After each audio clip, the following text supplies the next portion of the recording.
Hello, this is Will Faerber from Art to Ride, and today we're looking at a first submission by Julie of the horse Cindy. Cindy is a Frisian cross trotting horse that she's just started this work with. And this type of horse can be a little difficult in that they're rather heavy kind of horses that can be difficult to get them moving actively enough to get them to begin to swing to the back. So remember, in the beginning, that's just what we're looking for, is just to create a little more activity in the horse.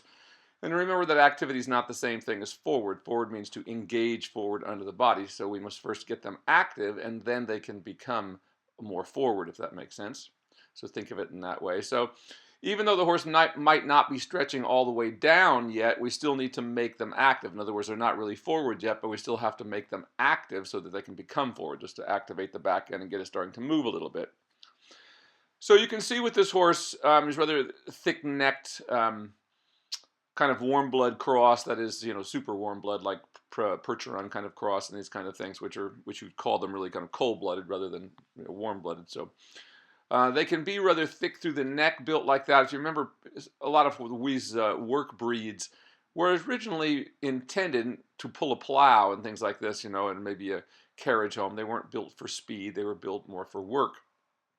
So we have to take that in consideration, that it may take a little longer, to get them fit. And keeping them fit is an important aspect of what we do with these kinds of horses, because when, they tend to be very easy keepers, they put on weight very quickly.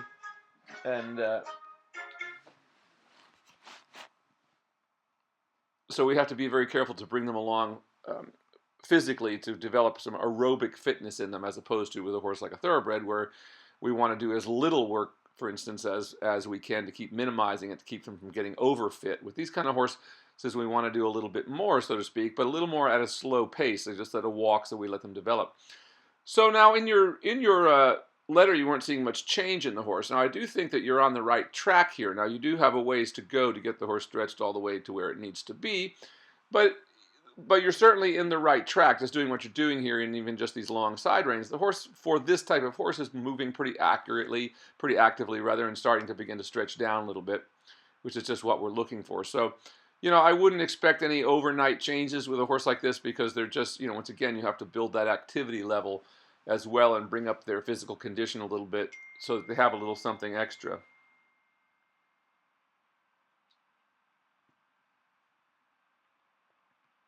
That is by way of aerobic fitness. So thinking about that, and just so you can do plenty of walk with a horse like this.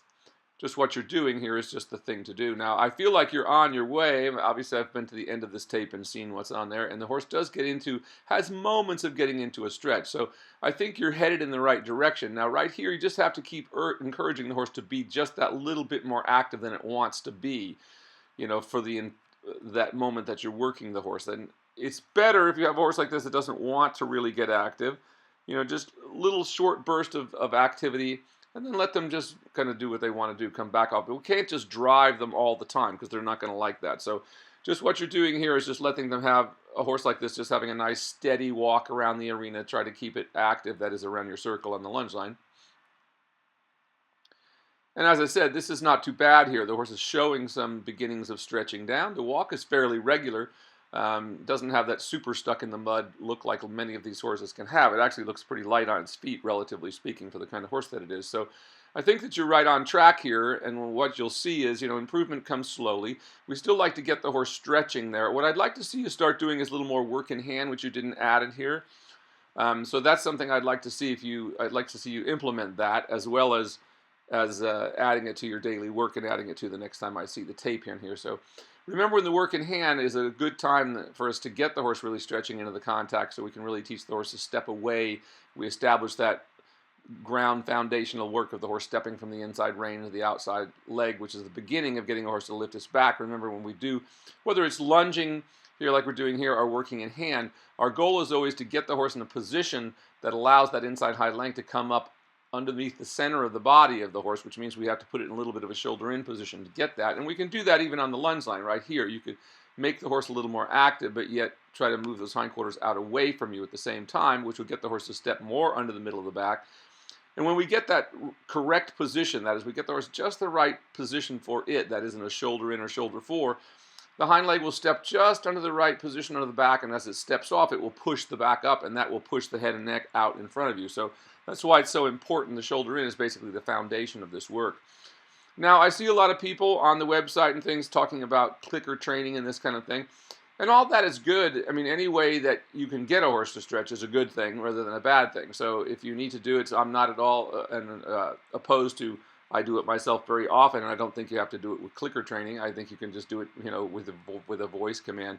Remember that all clicker training is, it just gives the horse a sound that reminds it it's going to get a reward. There's really no difference than, if you say good boy to the horse and it learns what that means, it's pretty going to much do the same thing. And that's the idea of, the philosophy behind clicker training is give the horse a treat when it hears the clicker, so then you can just click the clicker and the horse gets the sensation in its mind that it hears that sound. Oh, that note means the reward is coming.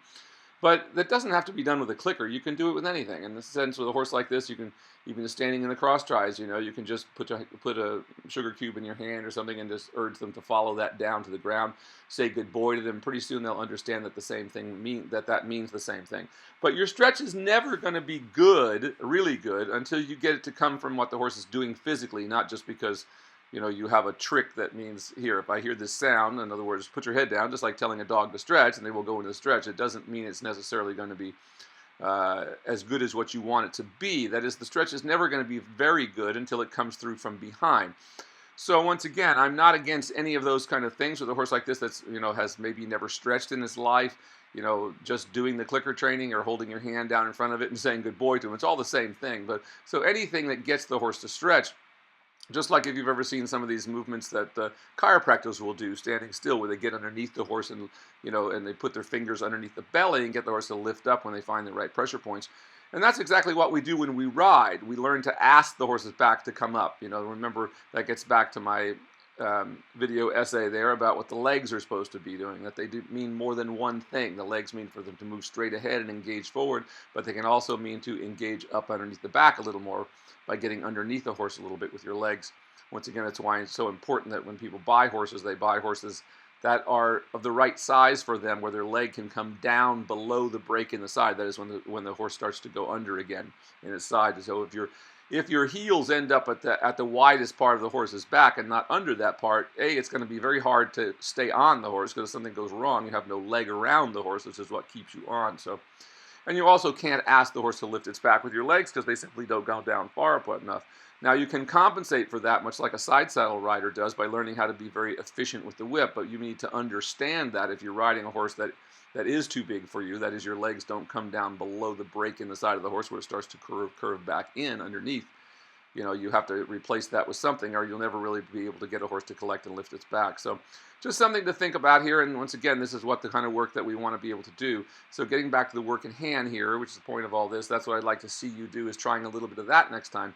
So you can see how here, as he comes around the circle there, your line is a little too loose, and you're letting him go on really straight lines. So he's not really walking on an incurved circle there. He starts to do that as he starts to stretch down a little bit. We see how it improves. So you just need to make the horse more active from this point. If you need to work a little closer to him, but you see how here again, once the horse is you're letting him just walk on a straight line, which means he's never really putting the hind leg under the body in the right place. So you must work to get the hindquarters to move away from you more while you're lunging, even if that's only at the walk, so that we get him a little more in a shoulder in position. We can even actually on the lunge line push the hindquarters a little outside the shoulder outside the circle to the outside, and that creates a little bit of a shoulder four, and that will help you to get the horse into the stretch much better, because once again, you'll put the horse in a position that the action of the horse's hind leg will actually push the horse's back up.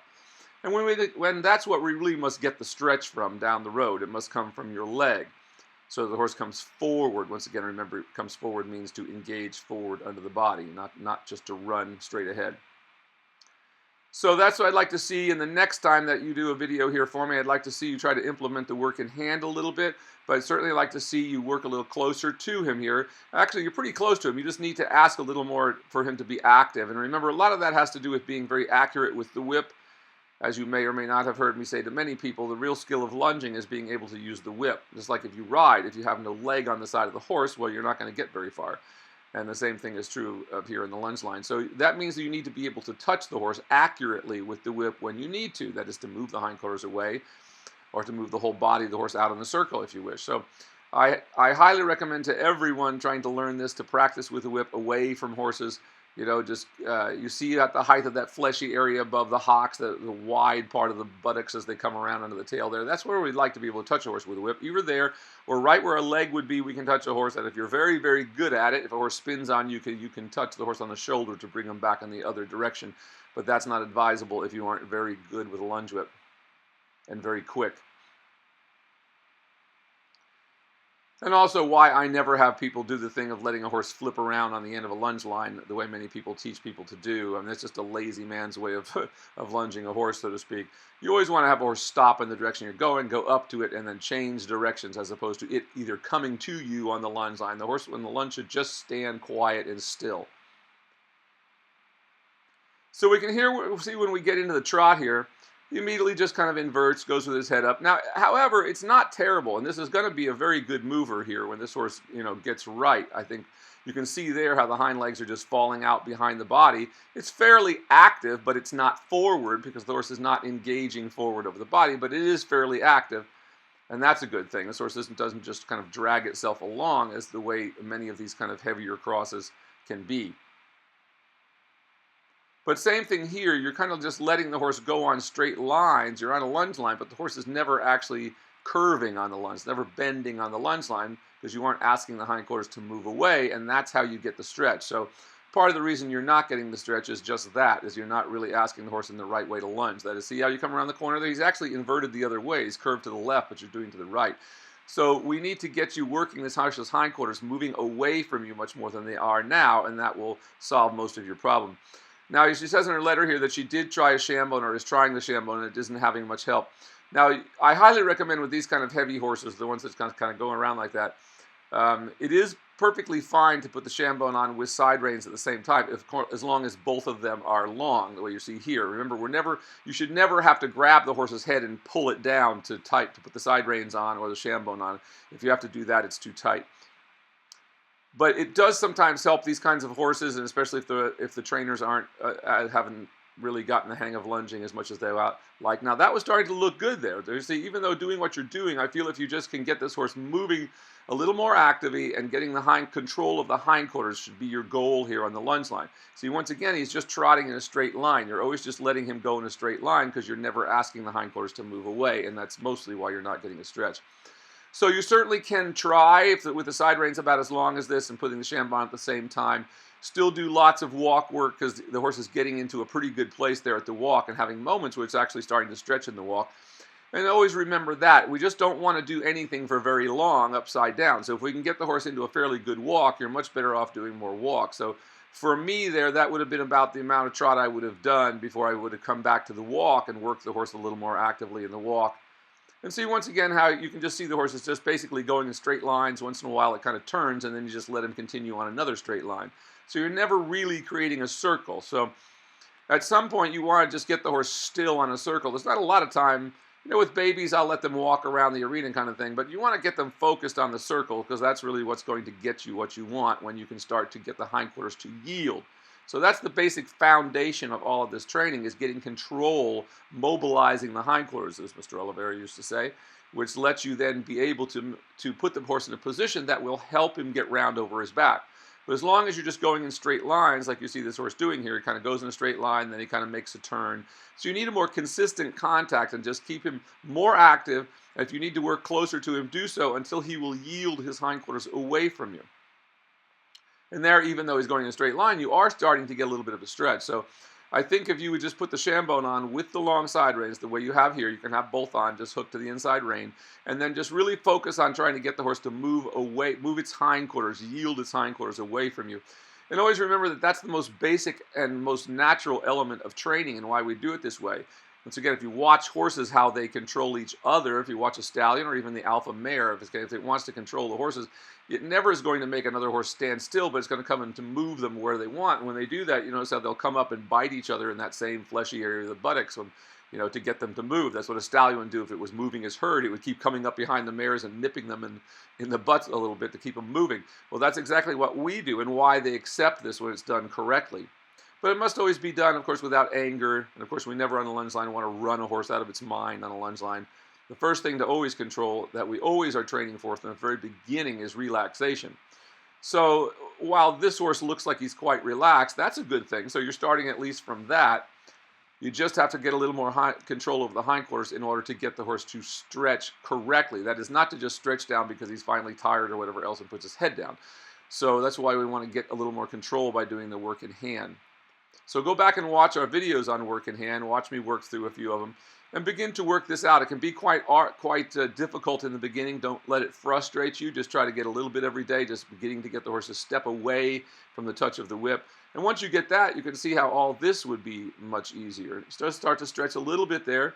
You got him on a little bit smaller circle. So right there is where you'd want to make him more active. And once again, you see how he's just pulling to the outside. He's always going with his hindquarters to the inside. Now, the other thing about that, what they're doing when they do that, is basically pointing their hindquarters at you. In other words, to say they're not really submissive yet, though that was a really nice stretch there. You had a few moments of it there before he came up again. And you certainly can experiment. You know, there's always a point where you can go too slow and the point where you can go too fast. If you go too fast, the horse just runs straight forward very actively, which is not the same thing as being forward. But there's a point at which if we go too fast, the inertia of the horse's body itself, that is the mass of the horse, will make him begin to push more onto the forehand. So we're always looking for that optimal speed, not a super fast speed. We're looking for the speed that allows the longest step in the slowest stride. That is, so in other words, we're covering the most ground the most efficiently, which is what, at the core of it, is the basis of classical dressage, what we're looking for. The idea when a horse does that, that is it's working in the most optimal way, which means it's working the most easily in the way that's the most easy for the horse to do the work. So you're certainly having moments here where all of a sudden he starts to stretch down, and interestingly enough, it's usually when you get to a corner where you actually have to take a little contact. So I want you to think that there's always a corner. That's what you've got to stop doing, is letting him right there. See, you let him straighten out, he kind of inverted. It comes back to a little better stretch there. But if you would just get your circle more consistent, I think this horse will get into a good stretch for you pretty soon and begin to keep it more consistent. So to reiterate here, then we need to go back. I want you to study the work in hand, get that going, try to get him yielding from the ground a little more, and then try to transmit that to what you do on the lunge line. And there you see he starts to get into a point. Now I really think this horse, this horse isn't super damaged the way we see a lot of them. He's, quite thick in the underside of his neck, but his back isn't super damaged, so that's a great thing. So he's not overflexed in the neck, so at least you don't have that problem. These horses are kind of hard to do that with, which kind of saves many of them from the abuse that they might receive. But you can still see how he's just kind of pulling. He's kind of halfway there right now. He's not entirely pulling with his shoulders, but he's not entirely pushing off his back end either. He's kind of doing a little bit of both. So we have to experiment with what the right speed is, but it always works better when we stay on a consistent circle, as I said. So you just need to keep yourself in one place.